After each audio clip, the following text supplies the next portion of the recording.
This year for the spookiest of seasons, I wanted to take a look back at forgotten PSVR 1 horror games. Now, a lot of these might not be forgotten for you or me, but for so many people who weren't around for the previous era of VR, there's a good chance that they don't even know about the big ones. And wanting to make the most comprehensive list I could, I admit I got pretty liberal with my definition of horror. So expect to see everything from zombie games to some games that just have scary moments that no one would ever consider straight up horror. Sadly, quite a few of these games never made it to Steam, Quest, or PSVR 2, meaning that for now at least, they're trapped on PSVR 1 forever. And for fun, I'll include a little scareometer in the bottom left corner of the screen to let you know just how scary I think these games are. So let's remember, in chronological order, what should never be forgotten: the horror games of PSVR 1. Months before PlayStation VR was even a thing, Capcom released a playable teaser for Resident Evil 7 that they eventually updated to be playable in VR. That was more like Konami's PT than anyone realized. Because even though it kicks off with you waking up in a now very familiar part of the Baker estate, what followed was nothing like the game itself. You're meant to solve a series of murders, which, like PT before it, had the internet teaming up en masse, trying to figure out how to navigate this abstract experience in order to discover the true ending.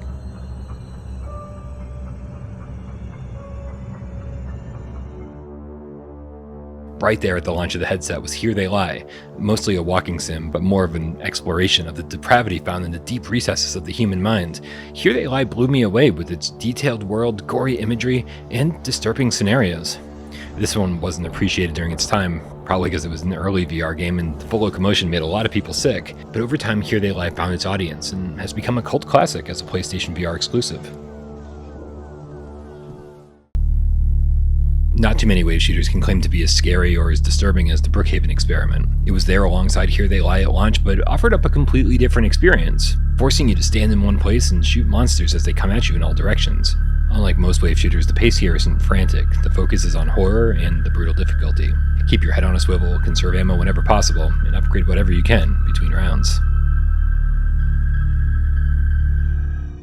Well, we still haven't even left launch day, and we're already on our third game, which was one of my favorite PSVR 1 games of all time. As a loose tie-in to the flat-screen Until Dawn game, all of Rush of Blood takes place on a roller coaster and gives you stuff to shoot constantly. The environments here still hold up in 2024, as does the simple but effective gameplay.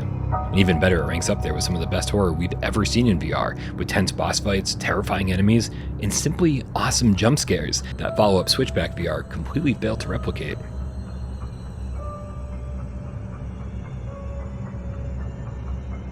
It's doubtful most people would expect PlayStation VR Worlds to find a spot on this list, but we all fear different things, and some of us, rightfully so, are terrified of shark attacks. And while Ocean's Descent on-world starts off peacefully enough, you do eventually encounter some sharks that violently attack your cage, making it the perfect experience to put friends and family into.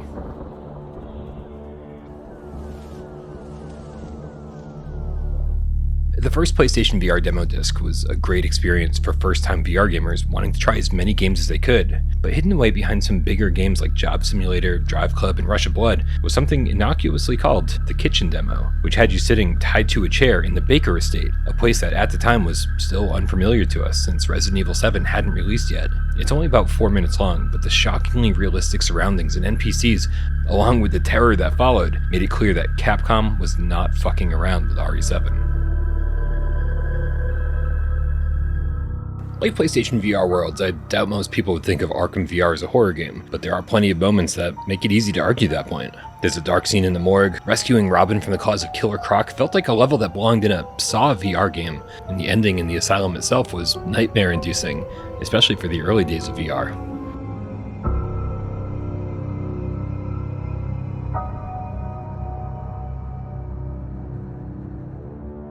Developers have always been a little wary of full locomotion in VR, and sadly, because of that, Weeping Doll had us teleporting around its blurry but beautifully rendered mansion. But despite that, the short 90-minute runtime was filled with some really fun puzzles and disturbing moments, and wasn't a bad way to gear up for Halloween 2016.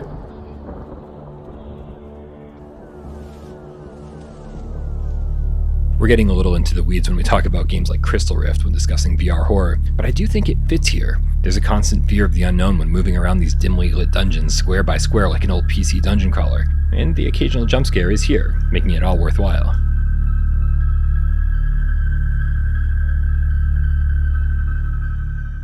Despite delivering on some great VR horror in the launch window, our first big AAA horror game wouldn't come to us until about 3 months later with the arrival of Resident Evil 7. And this was a big one. We might scoff now at the complete lack of VRAF interactions, but back then, this was revolutionary.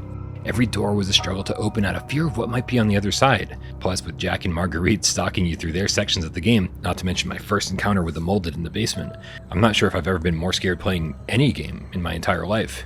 Resident Evil set the standard for what PSVR 1 games were capable of early on, and sadly, we wouldn't see quality of this level again for quite a while.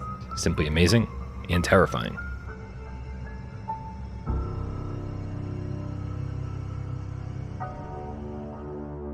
Escape rooms are something you're going to see a lot of on this list moving forward. In Dying Reborn VR, which includes 3 of the 6 scenarios found in the flat screen version, wasn't bad for an early one. Waking up alone in a strange room and figuring out how to proceed gave me Saw vibes. The jank and the bad voice acting keep it from being much to write home about these days, but it really showed us early on how ominous environments alone can carry a VR game. As a huge Danganronpa fan from the PlayStation Vita days, I was thrilled that we got Cyber Danganronpa VR, the class trial demo, featuring a preview of what we could expect from both the digital novel sections and the cool execution scenes. But sadly, nothing ever came of this, and to this day, Danganronpa VR is still not a thing.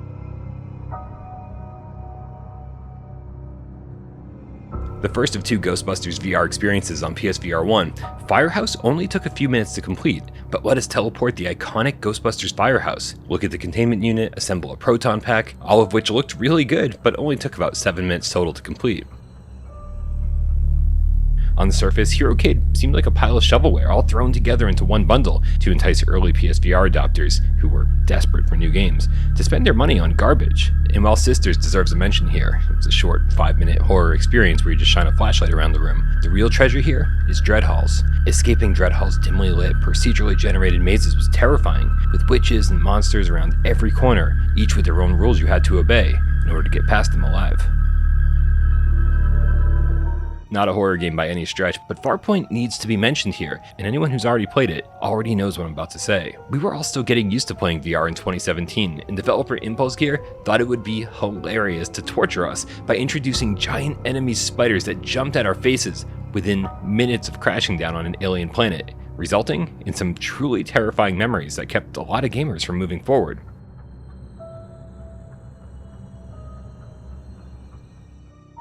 What essentially boils down to a VR advertisement for the animated Resident Evil Vendetta movie, Z-Infected Experience was just a 2-minute VR video. You start off on the streets of Raccoon City watching people run for their lives, and then moments later turning into a zombie yourself. It looked great for the time, and it was really strange, it never got a release out of Japan.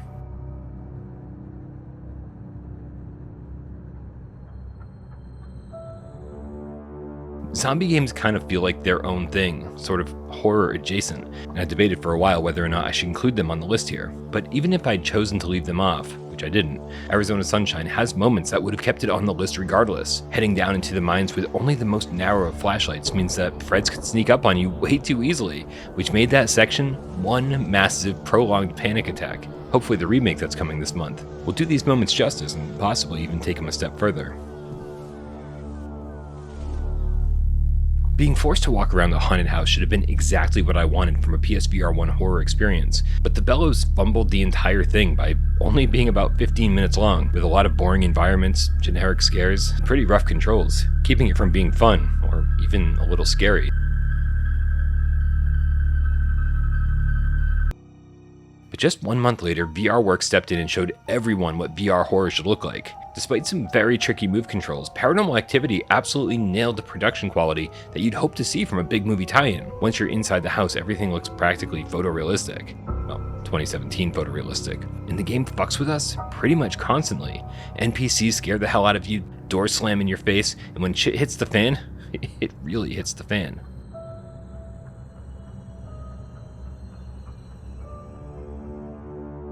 The $5 experience Soul Dimension Episode 0 seemed to be setting us up for what should have been a very cool episodic horror adventure. But out of the 6 episodes that were announced, this 20-minute prologue is the only one that ever saw the light of day. It sets the tone well with realistic environments and nice audio, awful voiceovers notwithstanding. So it would have been really cool to see where this one went. As our second movie tie-in on the list, Don't Knock Twice was somewhat less well-known and a little less polished than Paranormal Activity, but I'd argue it's almost as scary. Typical of the genre at the time, it's more of a walking sim where you explore an abandoned house with some puzzle-solving elements, but there are some truly memorable moments in this one. If you played it, then you probably remember what happened in the basement, and that's all I'll say about that. There's no chance in hell that anyone would call Bloody Zombies scary, so it's basically just here out of obligation. But it was cool playing through a side-scrolling beat-em-up in VR.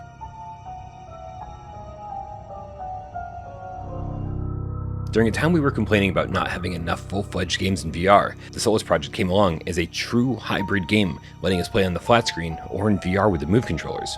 The survival mechanics here were brutal, but it gave us a massive world to explore, with plenty of puzzles to solve and a ton of creepy moments along the way.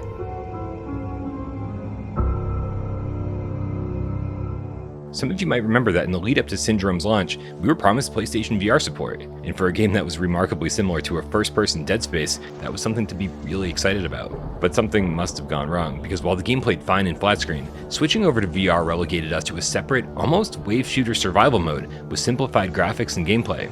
Being surrounded by darkness made the monsters in this one scary, but there's honestly nothing noteworthy to report beyond that. Definitely more of what we'd call campy horror. Pixel Junk VR Dead Hungry had us working in a food truck with death metal blaring, making meals for zombies, which converts them back to human beings if you can feed them before they kill you. It's silly and super stressful, but yeah, not scary.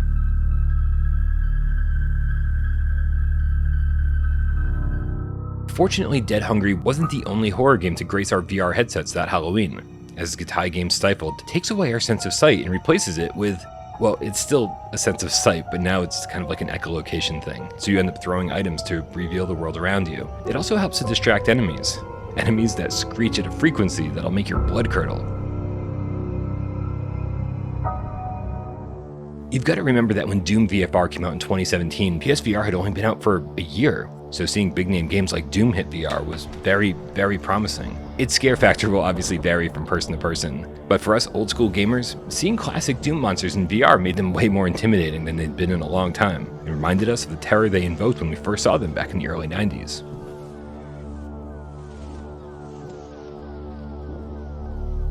Short promotional experiences were all the rage back in 2017, so it's no surprise that Stranger Things got on board with their own basic little promotion. There's not much to do here other than answer the phone and get jump scared, but the house was fairly well rendered and it made me hope for a real Stranger Things VR game that strangely wouldn't be announced for another 8 years or so.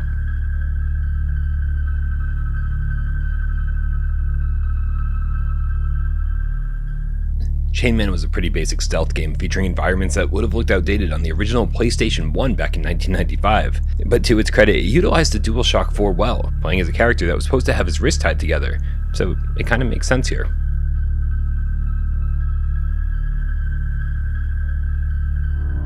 With so many gamers wishing for a Fatal Frame game in VR, it's absolutely shocking that Pupil Wandering never made it stateside.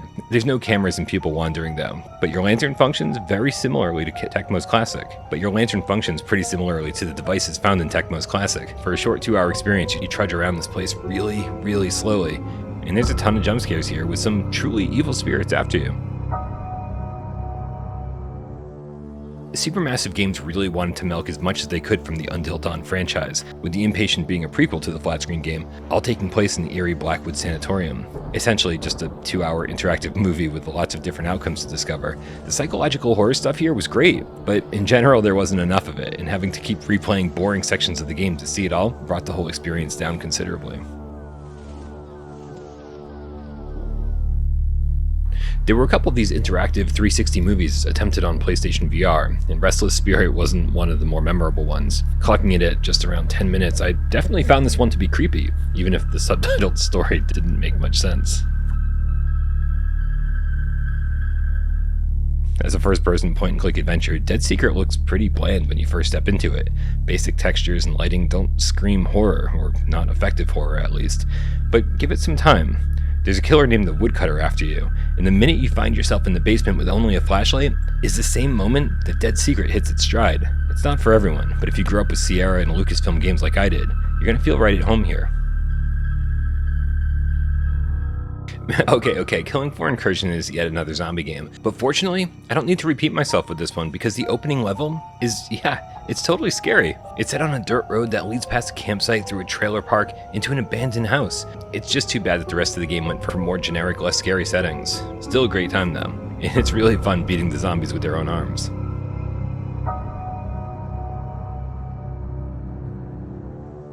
Sin Studio became famous eventually for making Swordsman VR, but before that there were many failures, beginning with Wraith, a wave shooter where you stand out in the middle of the woods as spirits float at you, and you have to manage a real-time store to buy more ammo and upgrades on the fly as day slowly turns to night. It was a little creepy, sure, but even in the early days of VR, this gameplay was barely acceptable. Today, it's best forgotten.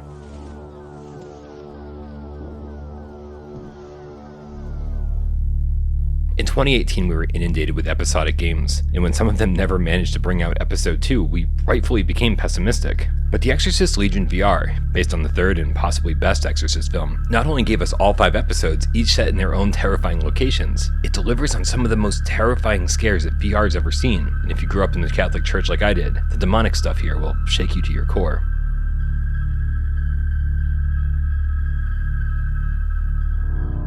Okay, listen, the VR version of Kona could have been so much better, but exploring the snowy Canadian wilderness and investigating a murder only gets creepier and more bizarre the further you get. It was about time for another escape room, however incomplete it might be. 18 floors launched with just 2 floors, with the assumption that the other 16 would come as DLC, which 2 of them actually did, in some regions. Thankfully, the floors here were pretty cool, and despite there not being anything to be afraid of, all these puzzle rooms carry an air of supernatural horror with them. The Walker separates itself from other, better VR wave shooters by infusing itself with some Asian influence. It takes place in Shanghai, and the enemies are ripped straight from Chinese mythology. Still painfully average, though. Here in the States, Kowloon's Gate doesn't mean much to many people, but it's somewhat of a cult classic on the old PlayStation 1 in Japan. So much so that it got a complete remake in VR. Well, in Japan and Korea at least. Taking place in the already disturbing location of Hong Kong's Kowloon walled city, Kowloon's Gate VR oozes atmosphere with its unsettling environment and oddball denizens. Nothing really makes sense, and you're really just wandering around photographing whatever the game tells you to photograph. But the visuals and haunting soundtrack deliver the vibes perfectly.